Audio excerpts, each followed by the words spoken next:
धर्मेंद्रजी आता आपल्यात नाही राहिलेले आहे, हे एक अत्यंत दुःखद बातमी आहे। मी माझ्याकडनं श्रद्धांजली अर्पित करते, कारण की धर्मेंद्रजींचं एक पूर्ण फिल्म इंडस्ट्रीजमध्ये खूप चांगलं नाव होतं, खूप चांगले मूवीज त्यांनी बनवले। एक मूवीजच्या माध्यमातून लोकांपर्यंत, जनतेपर्यंत चांगले संदेश सुद्धा त्यांनी द्यायचा प्रयत्न केला। अनेक ग्राउंड लेवल पासून आलेले ऍक्टर होते आणि आपण बघू शकतो की एक ओळख त्यांची पूर्ण देशभरामध्ये, जगभरामध्ये एक चांगल्या नावाने, म्हणजे त्यांच्या एक ऍक्टरच्या नावाने ही झालेली होती। त्यांच्या ज्या पत्नी आहे हेमा मालिनी जी, त्या आमच्या सोबत खासदार आहे स्वतः, तर नेहमी आमचं बोलणं त्यांच्या सोबत राहायचं आणि एक खूप चांगली फॅमिली ती आहे। आणि नक्कीच याचं दुःख आहे की आज धर्मेंद्रजी आपल्या सोबत नाहीये, तर मी माझ्याकडनं श्रद्धांजली अर्पित करते।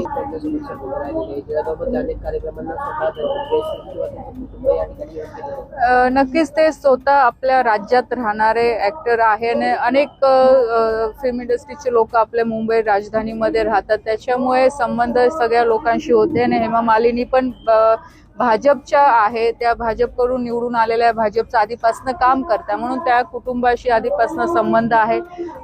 बऱ्याच वेळा त्यांचं आपल्याकडे येणं जाणं पण होतं, ते एक फॅमिली रिलेशन आधीपासून राहिलेलं आहे।